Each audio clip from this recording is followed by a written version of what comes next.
with Dr. Dixon as a teaching and research assistant. I don't know if my name is Maya Togonana. So I would like to welcome everyone to today's event entitled The Three Assassinations of Dr. Martin Luther King Jr. This event is, of course, part of Black History Month, and today I have the honor to introduce our speaker, Dr. Fredrick Douglass Dixon. Dr. Dixon is a lifelong resident of Chicago. He's a second-generation educator, historian, and community advocate. He directs the University of Wyoming's Black Study Center, the African American and Diaspora Program, and he is also an assistant professor in the African American and Diaspora Department. One of Dr. Dixon's fundamental roles is to build bridges between the all too often divisive worlds of campus, community, and the most at risk populations. Today, Dr. Dixon will examine the layered nuances regarding the events, federal intelligence agencies, and other entities involved in the assassination of the Reverend Dr. Martin Luther King Jr. Dr. Dixon, the floor is yours. Thank you, Maya. Thank you all who have joined us. I want to thank President Mahoney, San Francisco State University, and of course, the great Dr. Abul Petrie, and the worldwide hallowed grounds of Africana Studies at San Francisco State University. I am indeed humbled by this opportunity to give you a piece of my research that I believe for the youngest scholar will become a transformative way of looking at Dr. King's legacy. That part of it we will cover. And as my good friend, Dr. David Stovall says, I'm glad that everybody thus far who's with us has survived the three pandemics of COVID, capitalism, and white supremacy. So indeed, we are going to look at it through this idea of a student view. So the youngest scholar on here is the most important. And from that, I'd like to get started.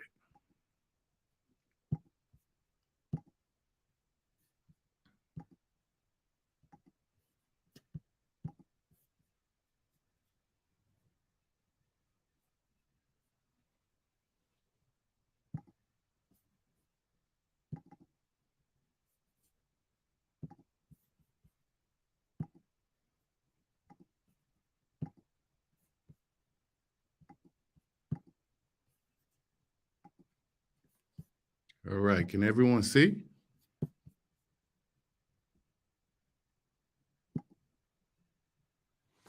So today, when we think about Dr. Martin Luther King, in many ways, there's a controversy that surrounds multiple perspectives.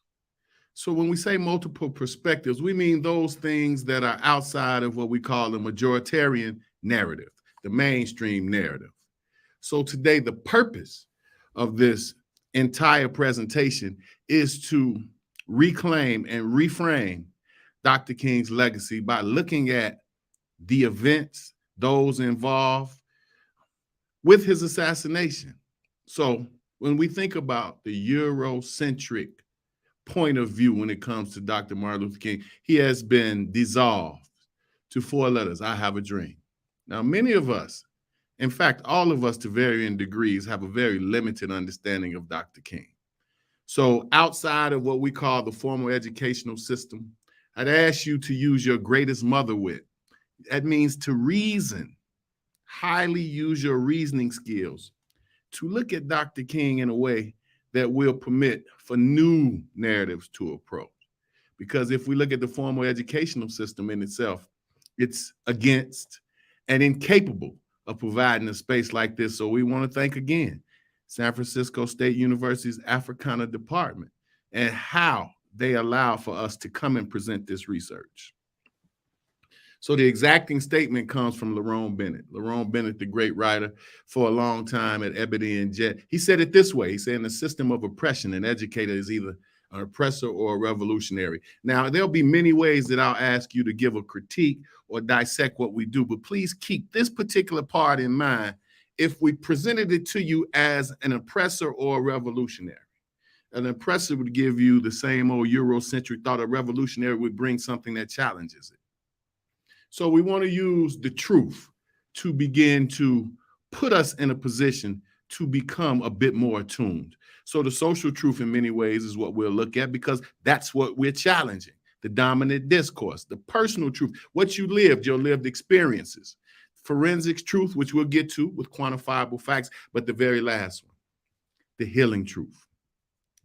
That's a narrative that addresses the injustice and empowers the victim. But when we look at it, this is provided for us by the UN in 1995. So in many ways, when we think about this definition, as functional as it is, as valuable it is, as much potential as it has, the group, the entity that forwarded it to us has been very guilty, the United Nations, of some of the world's worst atrocities. But for this particular time that we have together, let us pay attention to that last particular definition, a healing truth.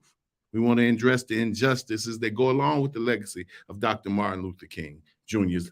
when we think about how he's looked to today. So to understand Dr. King, you have to read his works. So one book I would encourage you, highly encourage you to read is Where Do We Go From Here? Chaos or Community, which was his last of 5 books written in 1966, published in 1967. And think about this quote that he says here. He says this in 1967, but how relevant is it today in our structural society that we see the world and the country being so polarized and spread apart? He says that there's not even a common language when the term equality is used. Negroes and whites have a fundamentally different definition, absolutely. When we think about the young man that was just assassinated, well, folks say that was black on black crime. We don't think about the system in itself. That's what Dr. King is pointing to here, the term equality. And when we think about the term equality, most likely you think about the term inequality. And if you're thinking about inequality, that's systemic. And he says Negroes and whites have a fundamental different definition. This permits for different policing, for different groups of people. This permits for different educational structure. This permits for the Eurocentrism that we have become so accustomed to as the formal way of life to be challenged, because what he says is relevant today in 2023 when he says we have a fundamental different definition, also fundamental different experiences, collective understandings, and he's absolutely right. So this comes from an intellectual framework that looks at it through the lens of the Black scholar activist model. And then to get to the central problem. The central problem with Dr. King's legacy is a historical revisionism. And Tavis Smiley, in his book, Death of a King, which covers Dr. King's last year of his life, April 4th, 1967 to April 4th, 1968, is a really clear way of looking at how isolated Dr. King was. And Tavis Smiley goes on to say he's come to firmly believe that in a critical way, he's misunderstood. I agree. And they said that misunderstanding in itself, I'm going to add to this, it's systemic, it's flexible, and in many ways, it permits for the youngest generation to have a misunderstanding of Dr. King. And when we think about equality and history and historical accuracy, then there's absolutely no value in misunderstanding. And he says, he goes on further, he says he thinks his martyrdom has undermined his message. Think about that, because we're going to cover it. His martyrdom, what Dr. King has become, undermines who he really was. So the problem statement goes like this. When we think about the master narratives, mainly recorded by white liberals and white moderates, they have extracted a power from closing Dr. King down to a 4-word slogan. So he's not a visionary, he's a dreamer. And this in itself is dominant, particularly when we see the hypocrisy of what happens around Dr. King's birthday and how did he become this great person? We'll look into that. So we look at it through 3 separate canons: his character assassination, his legacy assassination, and his physical assassination. We'll look at it through all those lenses. That gives us a very distinct way to dissect and examine those who played key roles in his assassination. From the very beginning, as Dr. King being a 3rd-generation preacher from a very prominent family, His grandfather, AD, his dad, what we affectionately call Daddy King, had all been surveilled by the clandestine intelligence agencies of the United States government. In fact, for us to be very clear, when we talk about his character assassination, the FBI gave Dr. King a code name, Zorro.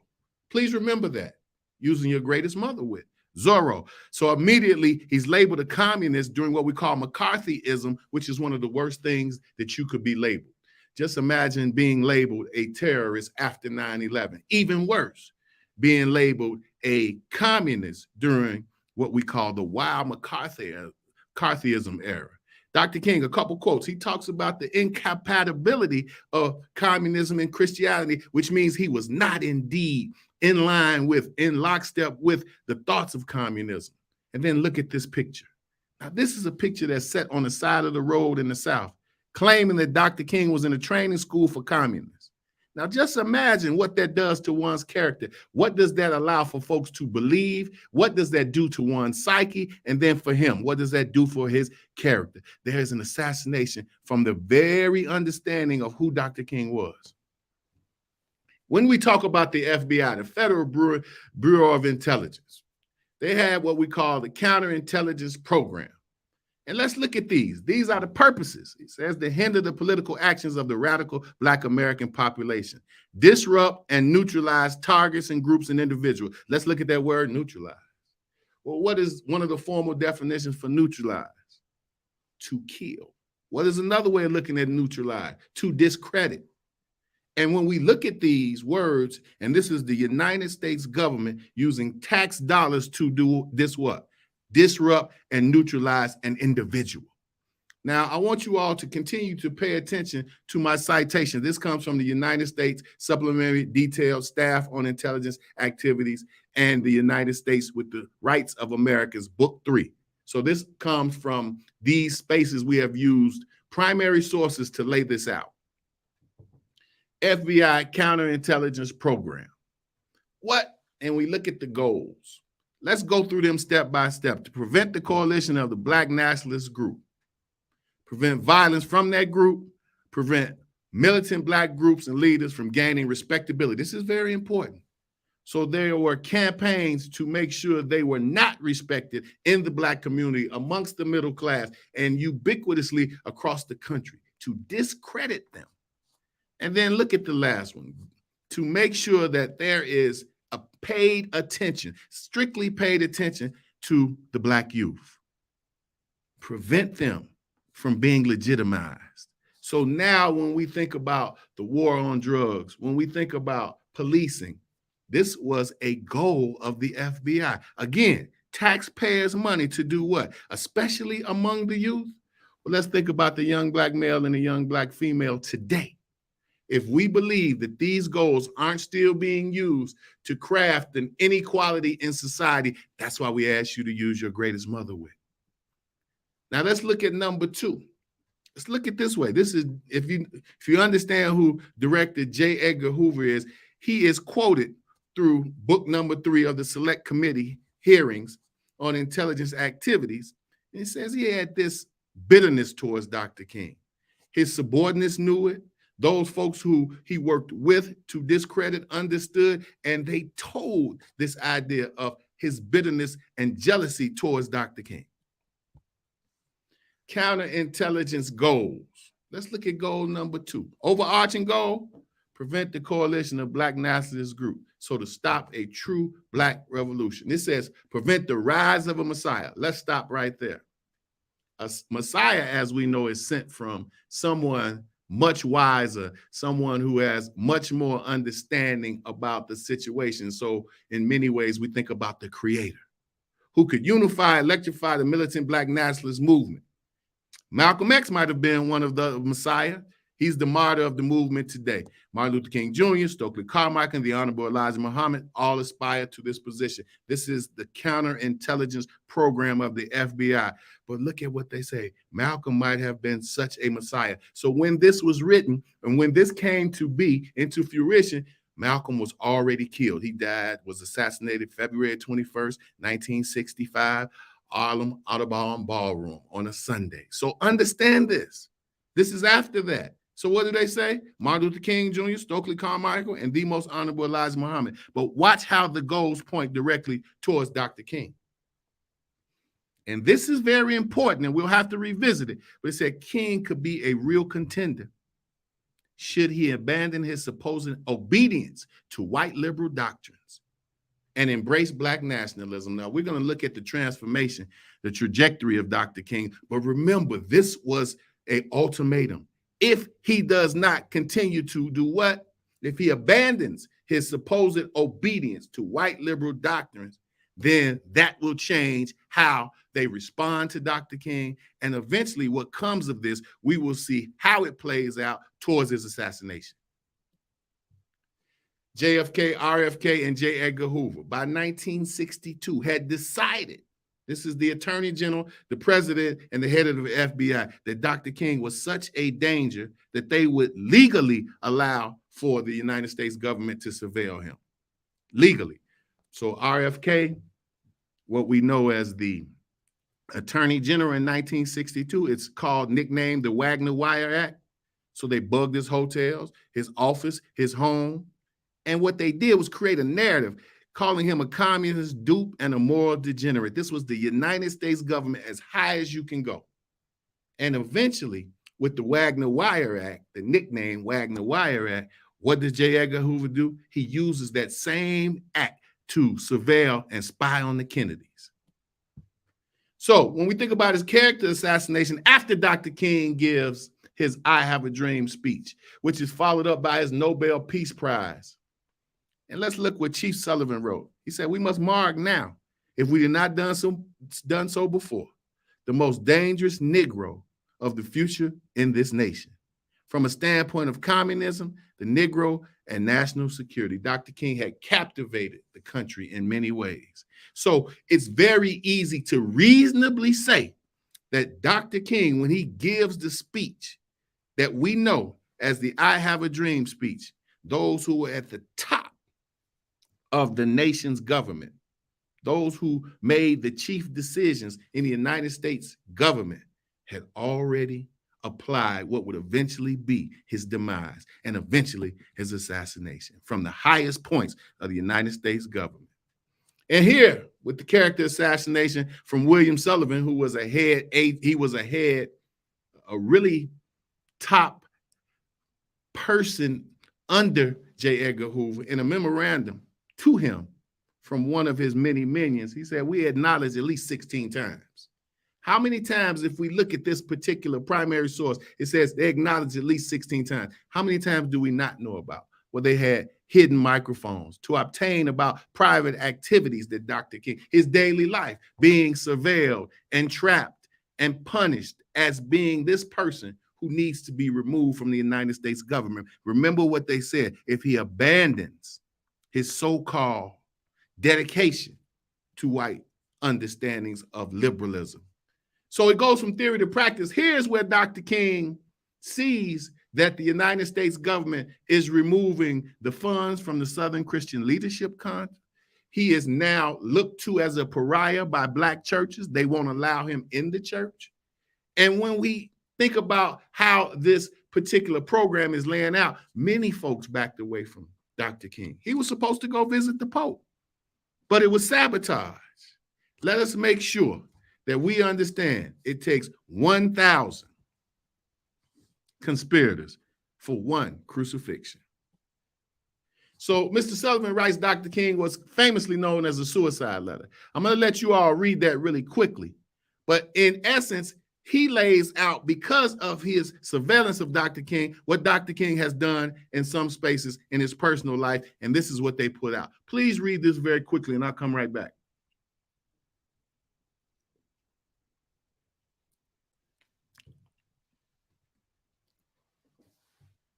So at the end of the letter, Mr. Sullivan says that Dr. King should kill himself, or they're going to expose some of these personal affects to his wife, which they did.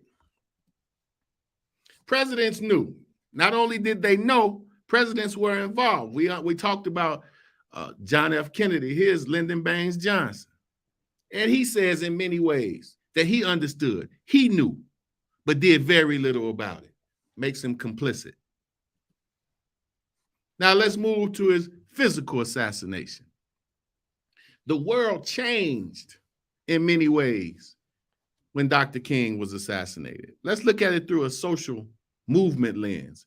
I think Dr. King's assassination is the seminal event that lands the death knell to the civil rights movement. So when we think about how people across the country accepted, we saw riots in over 100 cities. The man that lived so peacefully and died so horrifically violent, in a violent manner, sparked a violent response. So Dr. King was no stranger to violence. After the beginning of the Montgomery bus boycott, December 5th, 1955, his home was bombed in about 6 weeks or 7 weeks later. So he was under no illusion about his life being in danger. And when we think about that, we think about 1958 in Harlem, New York. Dr. King is stabbed by a young lady named Izola Curry. You see her to the left. Eventually, when she's arrested, she is said to be insane. But is that really true? Is this one of the many times where Dr. King's life was put to the test, particularly those folks who understood that to neutralize him looked one way, but to get the job done through neutralization this is an attempt. So one of the most important parts of Dr. King's life, particularly his life in social movements, in the civil rights movement, was when Dr. King gave the Beyond Vietnam speech. I hope, and I know many of you know this, it's called the Riverside speech, but look at the date. This date is 1 year to the date of his death.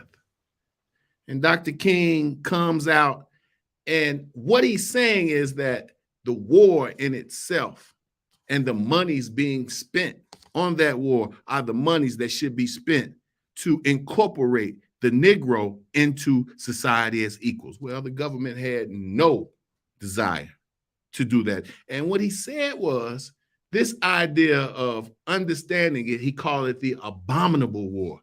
Said a nation that continues year after year to spend more money on military defense than on programs of social uplift is approaching spiritual death. Very scathing critique, but still go back to this 1 year to the date of his death. Do we think that is, as that's for many of you all, do you think this is a coincidence? He called him the greatest purveyor of violence in the world, my own government, and I cannot be silent. The mainstream media took umbrage to everything Dr. King said. Over 50 news outlets demonized him, said that it was a script for failure. Here's what the New York Times said: he's outstripped by his time, overtaken by the events. He's not likely to regain his command. So the media is involved, the mass media, just like today when we see folks being canceled. The media plays a role. And look at the Washington Post. He's diminished his usefulness for his cause, his country, and his people. This is an all-out attack on Dr. King's character that leads to his physical assassination. But how does Dr. King get to Memphis? What does Memphis have to do? We know that's where Dr. King was assassinated. But how did we figure this out? Well, Dr. King was brought February 1st to the attention of Dr. King, two workers, Echo Cole and Robert Walker, two sanitation workers. This particular day, it was raining very heavy, and because of Jim Crow laws, the two young men, Echo Cole and Robert Walker, could not sit in the front part of the truck with their two white counterparts because of Jim Crow laws. And what happened? There was a tragedy. Some say accidentally, some say not.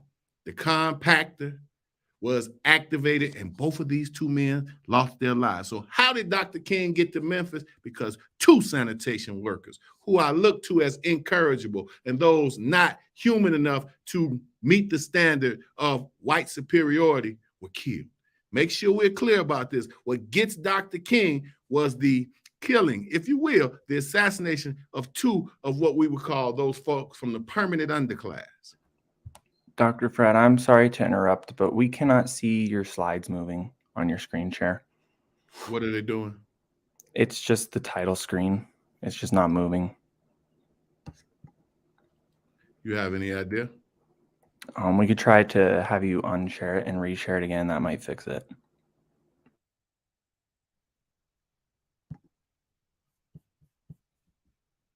Thank you for the help.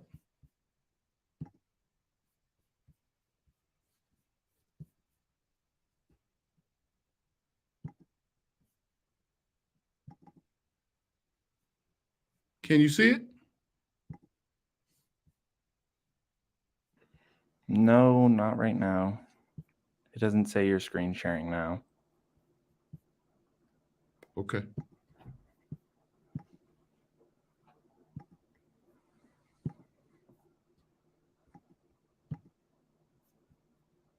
Can you see it now? It's just the title screen still. Can you see it? There you go. Now it's working. Yep, you're good to go now. Well, thank you so much for your help. We're going to keep right on moving.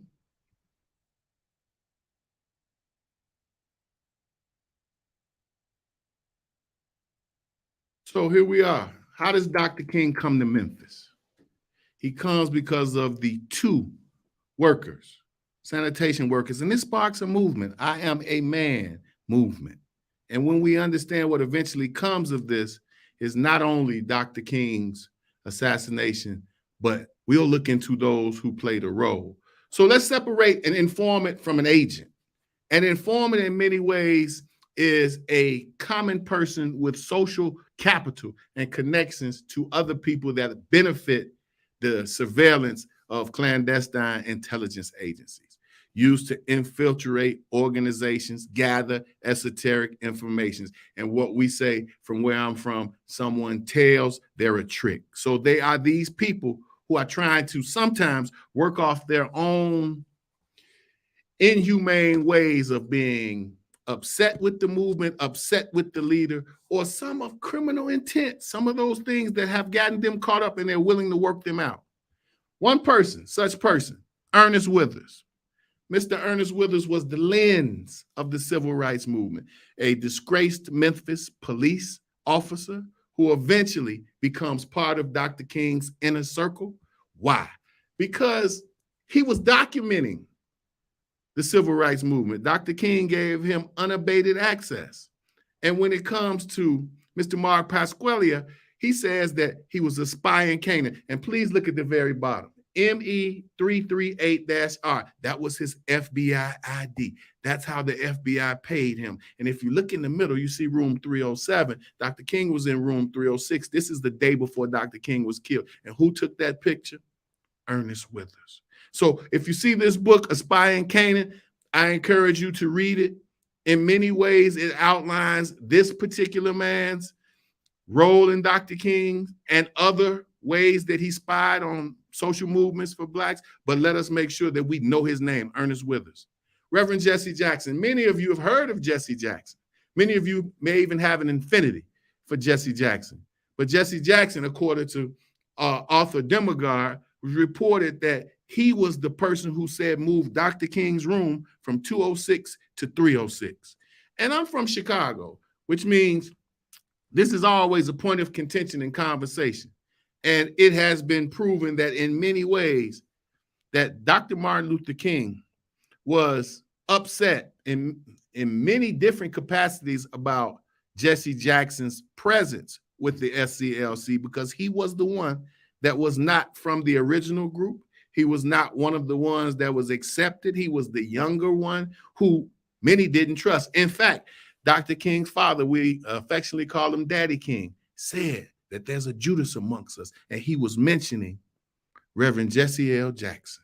Now, make sure that we understand if this is true from Arthur Demogard, that we understand that moving the room from 206, which is the ground floor, to room 306 is a clearer shot. We'll discuss that. So the reason he did it so that the Army sharpshooters and others would have a clear shot at Dr. King. What eventually happens to Jesse Jackson? Well, he runs for president in 1984 and 1988 unsuccessfully. So if we think about this, this is a way we begin to deconstruct those in Dr. King's circle. Reverend Billy Cowles plays a large role here in Dr. King's, in this whole research. Kyles was a young person who was mentored by Dr. King, not directly and not over the years, but he had become familiar with Dr. King. Turns out that he was an FBI informant through the Memphis Police Department. And they said that he gave a lot of information and gave orders to remove Dr. King's police security on the day of his assassination. Those who are the closest to you have the most access and can hurt you the most. His own words, we will review in just a few minutes. And remember this name, Billy Kyles. Solomon Jones, who was Dr. King's chauffeur when he was in Memphis. Dr. King's personal chauffeur turned out to be a Memphis police informant. And in many ways, he used the recording devices in the car that Dr. King traveled, and he turned those over to the Memphis Police Department. He was present at the Lorraine Motel the day of Dr. King's assassination. How about this? Walter Bailey, the owner of the motel where Dr. King stayed, was known as a Memphis Police Department confidential informant. The irony in this is his wife, Lorraine, who obviously the hotel is named after, she suffered a massive heart attack and a stroke after Dr. King's assassination. What did she know? Let's look at Dr. King's last speech.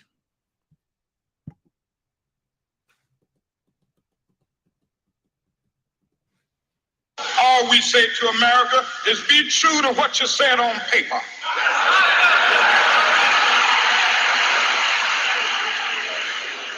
If I lived in China or even Russia or any totalitarian country, maybe I could understand some of these illegal injunctions.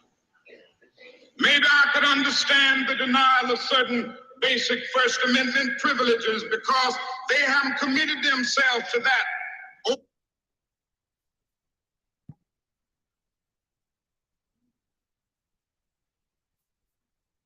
All we say to America is be true to what you said on paper.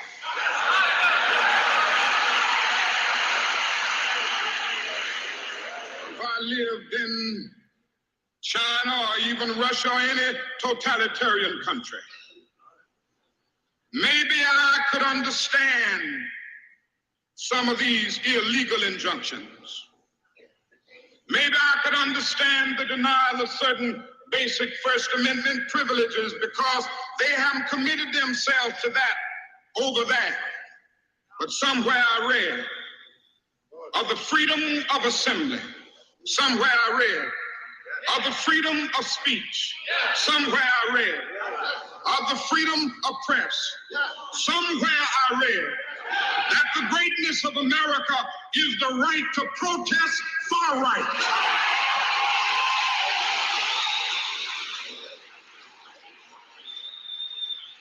And so just as I say we aren't going to let any dogs or water hoses turn us around, we aren't going to let any injunction turn us around.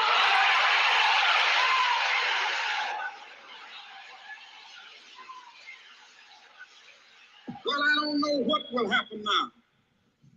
We've got some difficult days ahead. But it really doesn't matter with me now because I've been to the mountaintop. I don't mind. Like anybody, I would like to live a long life. Longevity has its place. But I'm not concerned about that now. I just want to do God's will. And He's allowed me to go up to the mountain.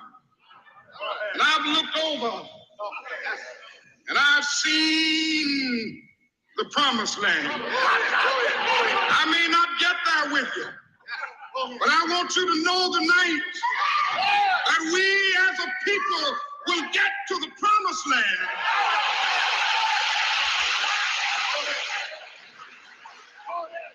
So I'm happy tonight. I'm not worried about anything. I'm not fearing any man. Mine eyes have seen the glory of the coming of the Lord.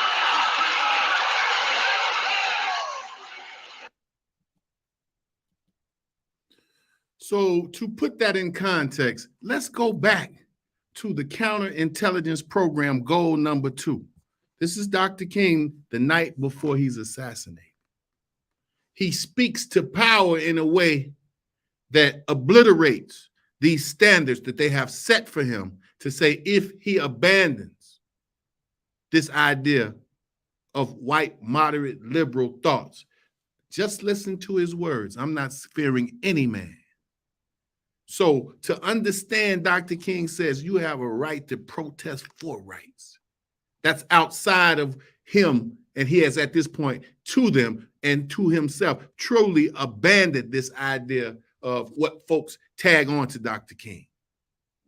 So let's look at all of the clandestine entities and agencies that were in Memphis, April 4th, 1968, the day of Dr. King's death. Look at all of these entities: the Defense Department, the State Department, the IRS with agents, Intelligence Division, ATF, military intelligence, and really the entity that you have to pay strict attention to is the Memphis Police Department. Out of all of these national departments, the local department played a huge role. What was his last day of his life like? Well, Dr. King had been sick the night before. So sorry to interrupt again, but the screen share froze again. It froze again? Yes, sir. Okay. Thank you for telling me.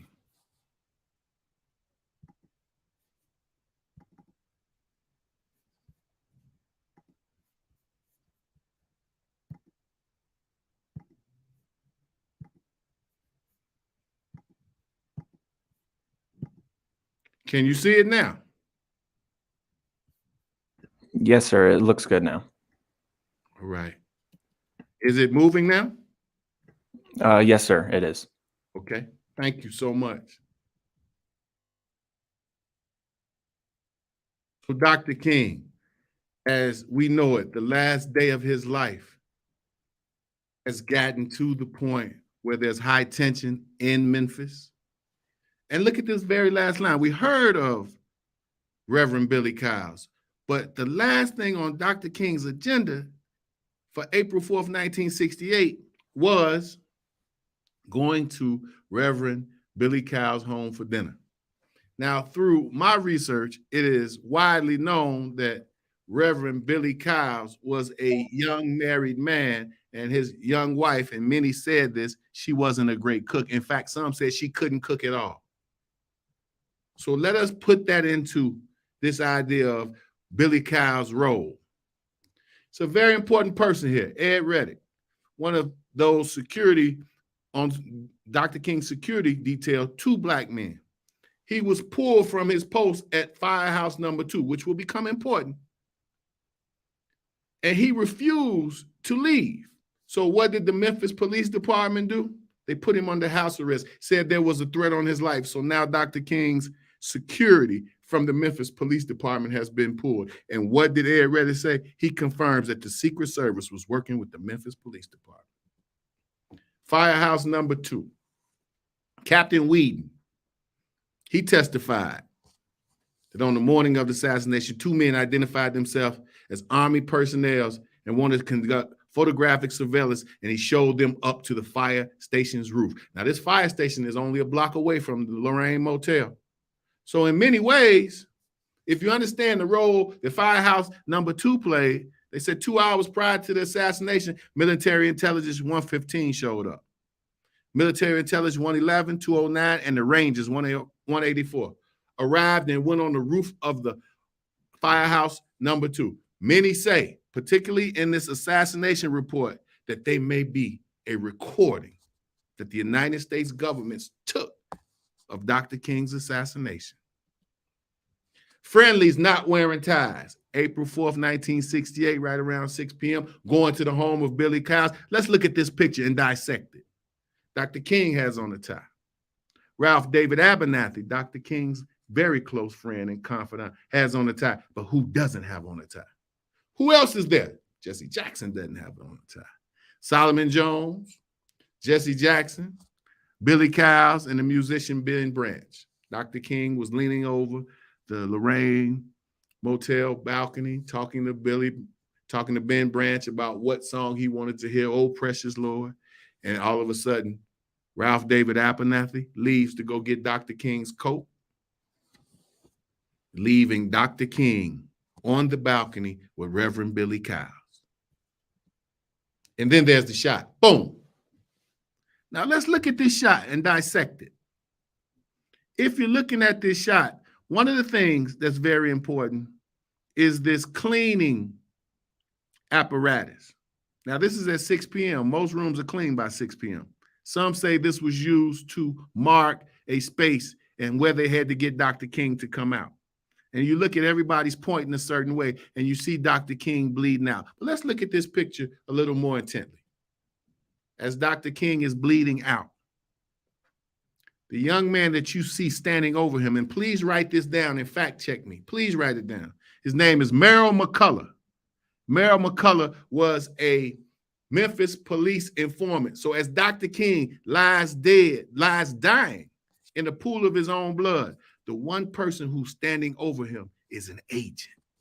The one person who's standing over him who made sure that Dr. King, at this point, his analysis of Dr. King's ability to live after this is very slim, if not none. But let's make sure that we're clear. The closest person to Dr. King as he lies dying is an informant, Merrill McCullough. So now we see Merrill McCullough stepped away because in many ways, he knows that the job is done. Now we see Jesse Jackson. Now we see Andrew Young. This in itself has to be continued to be fleshed out. So now let's look at this. It's called the burning bush. Now to your right is a really more contemporary picture of where they think the shot came from, the flop house. But on your left is an actual picture of this after this particular assassination. And I want you to look at the bush. Many folks said the shooter came from the bush. We'll get into that. But let me tell you this. After Dr. King was killed and before sunrise that next day, Parks and Recreation came and cut those bushes down overnight.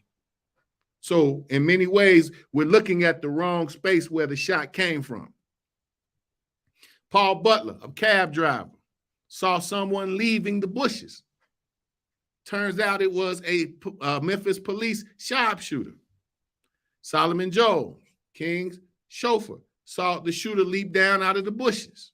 His name was Earl Clark. Earl Clark jumped into a waiting police car, a sharpshooter. And this particular first-hand or primary source comes from the Lloyd Jowers case that Dr. King's wife, Coretta Scott King, sued and won. So I want everybody, this is the high point of this presentation. I want everybody to pay attention. We're going to listen to Reverend Billy Kyles 20 years later at a memorial for Dr. King. Please pay attention.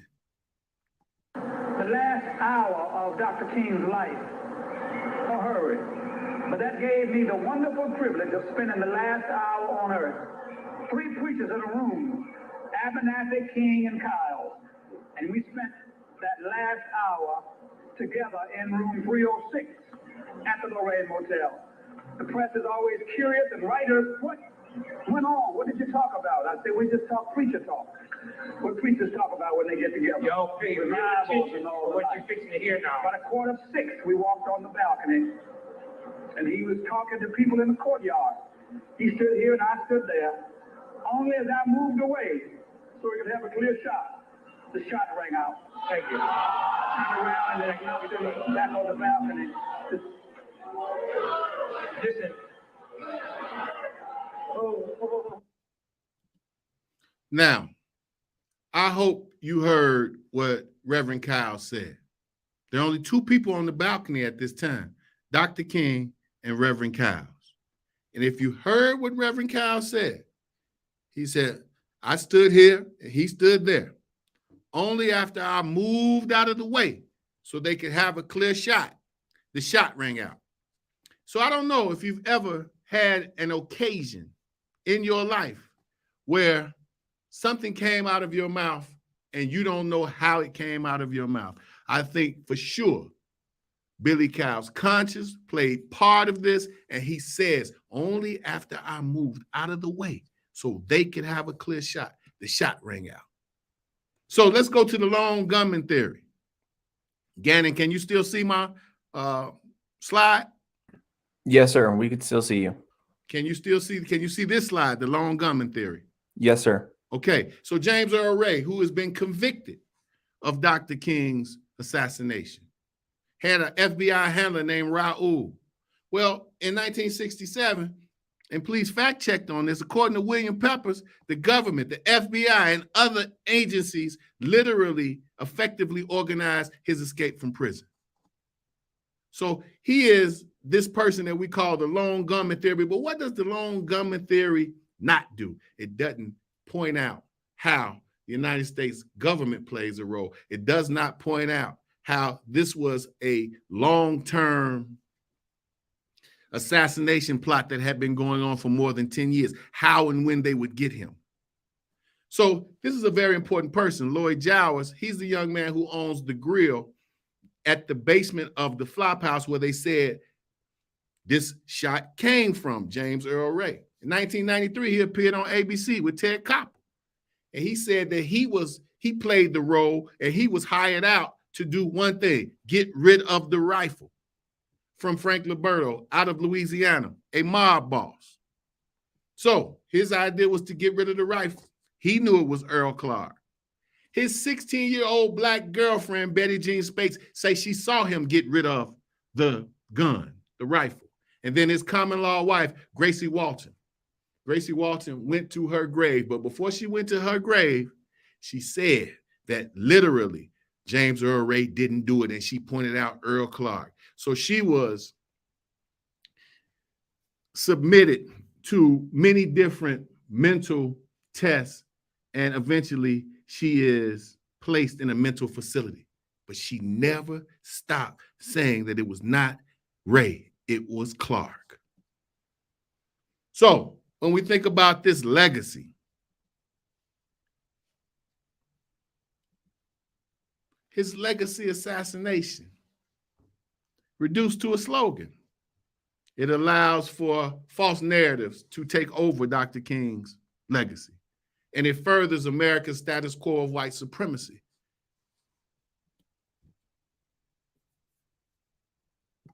I have a dream. My 4 little children will one day live in a nation where they will not be judged by the color of their skin, but by the content of their character. I have a dream today. I must confess that that dream that I had that day has at many points turned into a nightmare. Now, I'm not one to lose hope. I keep on hoping. I still have faith in the future. But I've had to analyze many things over the last few years, and I would say over the last few months. I've gone through a lot of soul-searching and agonizing moments. And I've come to see that we have many more difficult days ahead, and some of the old optimism was a little superficial, and now it must be tempered with a solid realism. And I think the realistic fact is that we still have a long, long way to go, and that we are involved in a war on Asian soil, which, if not checked and stopped, can poison the very soul of our nation. I'm not going to say that all of our problems will be solved if the war in Vietnam is ended, but I do say that the war makes it infinitely more difficult to deal with these problems. When a nation becomes obsessed with the guns of war, it loses its social perspective, and programs of social uplift suffer. This is just a fact of history, so that we do face many more difficulties as a result of the war. It's much more difficult to really arouse a conscience during a time of war. There is something about a war like this that makes people insensitive. It dulls the conscience. It strengthens the forces of reaction. and it brings into being bitterness and hatred and violence. I think the biggest problem now is that we got our gains over the last 12 years at bargain rate, so to speak. Didn't cost the nation anything. In fact, it helped the economic side of the nation to integrate lunch counters and public accommodations. It didn't cost the nation anything to get the right to vote established. Now we are confronting issues that cannot be solved without costing the nation billions of dollars. Now, I think this is where we're getting our greatest resistance. They may put it on many other things, but we can't get rid of slums and poverty without it costing the nation something. I feel that nonviolence is really the only way that we can follow, because violence is just so self-defeating. A riot ends up creating many more problems for the Negro community than it solves. You can, through violence, burn down a building, but you can't establish justice. You can murder a murderer, but you can't murder through violence. You can murder a hater, but you can't murder hate.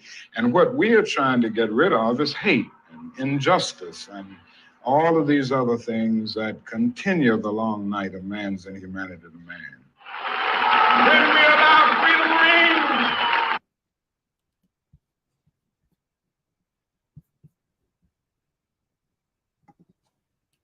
I have a... So after this realization, Dr. King begins to change his message drastically. So he begins to go from a social movement, this movement of integration, to an economic boycott. He begins to, and had for quite some time, push this idea of don't spend your money where you can't use the washroom. Let's go back to the second of that COINTELPRO. What did it say if he abandoned certain thoughts? At this point, Dr. King is becoming so radical in his ideas that he's moved from civil rights to human rights. Dr. Fred, you froze again. All right. Okay.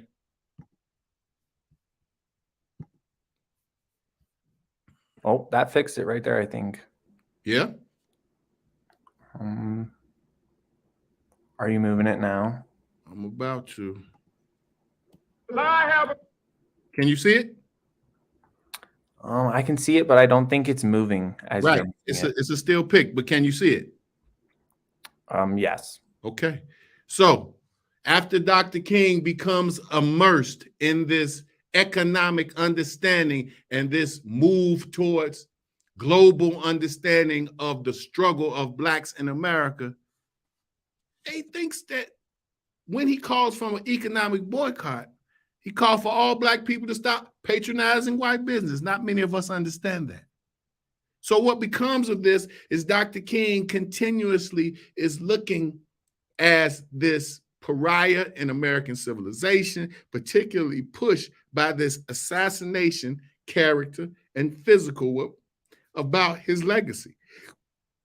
So less than a year after he began pushing for an economic boycott, he was murdered. So the boycott never took place. For all of us to understand how Dr. King's legacy gets to where it is today, then we have to look to this particular point.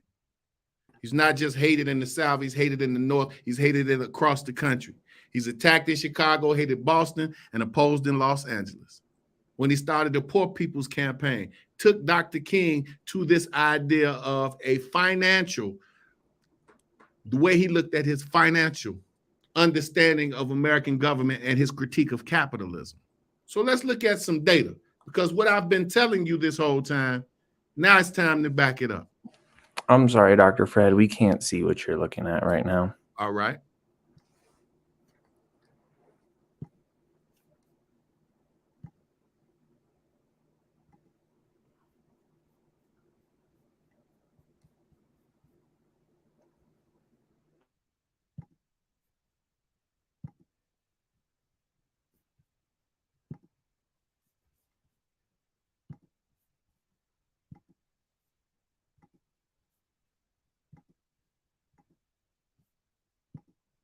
Can you see that?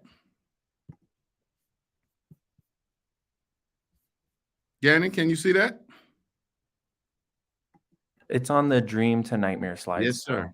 Yes, sir. Okay, yep, you're working now. All right. Sorry about that. All right. Let's look at the data poll. Let's look at the data in itself. A year before the passage of the Voting Rights Act, 1965 New York Times poll, 1964 New York Times poll said 57% of New Yorkers said civil rights movement had gone too far. Let us be very clear. This is not just whites. The majority are whites, but blacks as well. By 1966, a separate poll found that 78% of blacks thought Dr. King was doing an excellent job. So it shows you how polar opposite the society is. And the national poll in 1966 shows that only 28% of white Americans had a favorable opinion of Dr. King.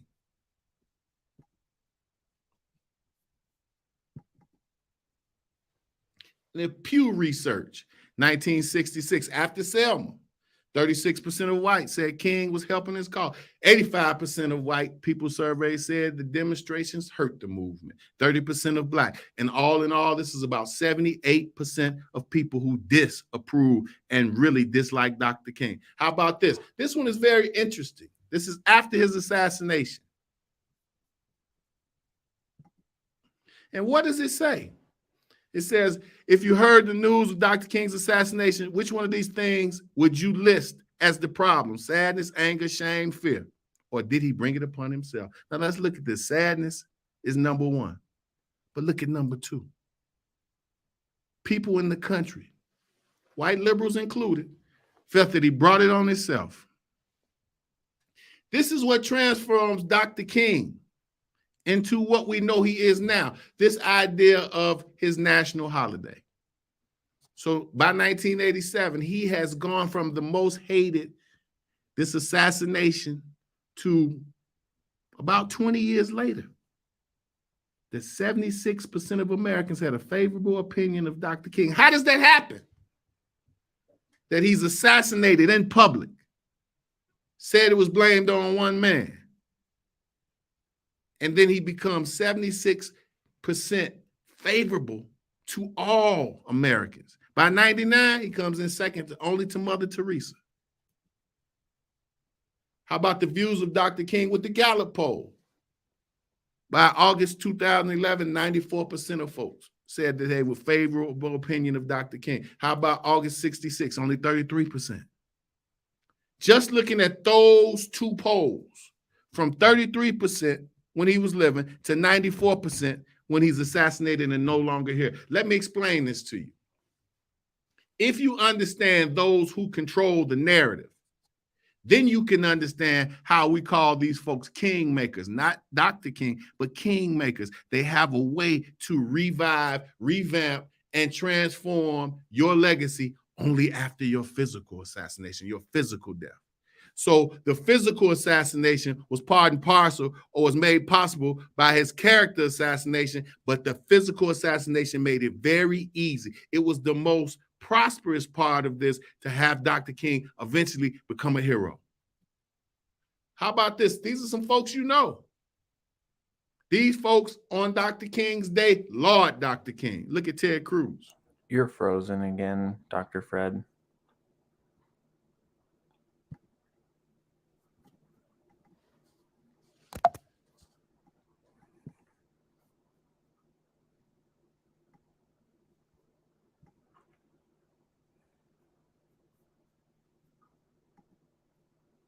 Can you just put it on me now?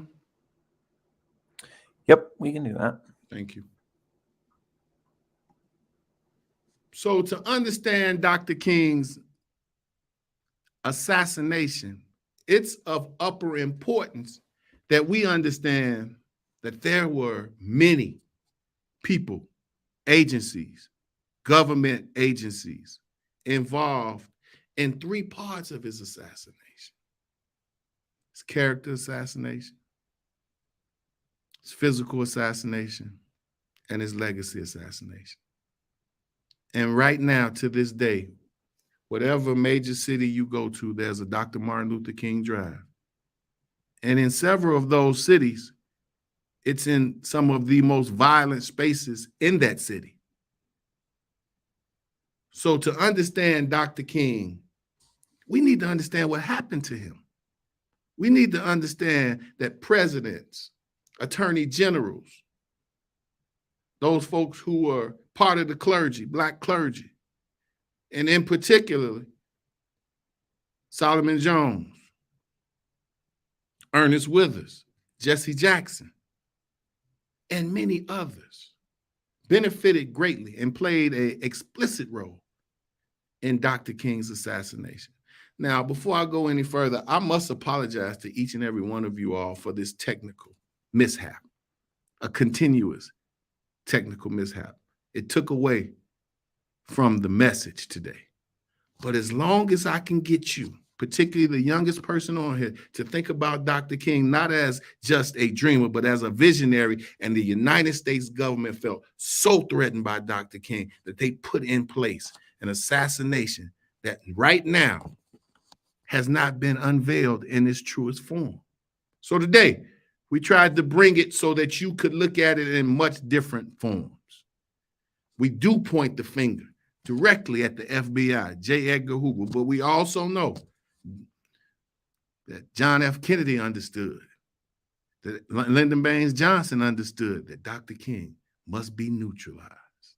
Now, for all of you who are within my earshot, please use the comments to put any questions, any concerns that you have, and I'm willing to answer those to the best of my ability. Again, I want to thank Dr. Abul Petrie and the Africana Studies Department at San Francisco State University to allow us to have this time to discuss what I know you young scholars can pick up and take from here and delve into in a very intentional way to make Dr. King much more than a dreamer, which we understand.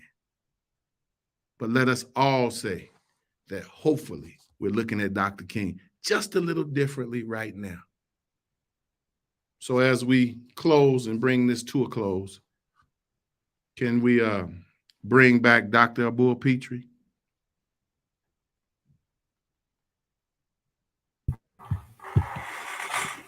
Doctor, I apologize for the technical problems, but hopefully we got to the core of what we mean.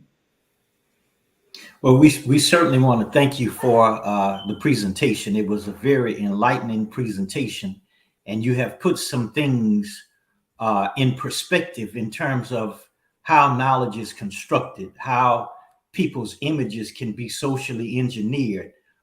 You've talked a little bit about not specifically by words, but the impact of education. So when we look at that 33-year period, when Dr. King's image now and approval changed by the masses of people, we have to think about what was happening in K-12 schools. What was the narrative that they were teaching students who eventually 30 some years later had a different perspective? And that brings us into the conversation around African-American studies being put in K-12 schools, similar to what we see going on in Florida. So I think the presentation is timely. It speaks to the continued effort that we must put forward to advance equity and social justice. And when you speak of the life of Dr. King, you're speaking of a person who, like many of our leaders, are committed to death, meaning that they've committed their life to a cause. And in committing their life to a cause, they're willing to pay the ultimate price for freedom, liberation, and justice, which is, in this case for Black people, has been death. Many of them have died in their efforts to bring true liberation. So again, we thank you at San Francisco State University for your presentation, and we look forward to partnering with University of Wyoming for future events. Thank you. Yes, sir. Thank you. And I'd say that when you talk about Black History Month and we talk about what needs to be discussed for the youngest generations to have more attuned thoughts, then I'd ask for you young scholars to consider picking up this research. This is something that we know can change minds for the youngest population and build in this different understanding of Dr. King through the use of primary sources, through the use of videos, through the use of common language that we now find parked at the margins of the mainstream narrative. So again, Dr. Petrie, we absolutely look forward to the future and continuing this very important collaboration. We can't thank you enough. Thank you.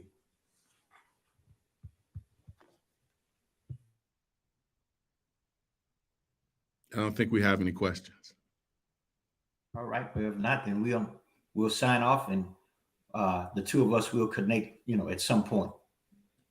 Okay, and I thank you so much. Thank you, assistants as well. Your graduate students. Oh yes, the great Maya, So and Gannon. We thank you all, and Right. I think we have to rethink what we do with StreamYard, because it's not the first time we've had some sort of problems with it. Okay. All right. Well wishes to everyone. Stay safe, and wishing you all a great semester. We have some other events that will be taking place at San Francisco State University in the Department of Africana Studies. You can visit the website and you see a list of events listed on the calendar. We hope that you join us for the next round of events. Next week, we will be hosting a tribute to Dr. Nathan Hare, and that will be a phenomenal event, historic. We hope that we're able to connect with him. The next day after, we will have students who will continue the tribute, and they will have a panel discussion highlighting the impact of Black studies, Africana studies on their personal lives as students who matriculated in the Department of Africana Studies. So we're looking forward to having you again next week. Again, visit our website at San Francisco State University, and the events are listed on the Africana Studies Department webpage. Well wishes again to all of you. Thank you. Thank you. Thank you. Okay.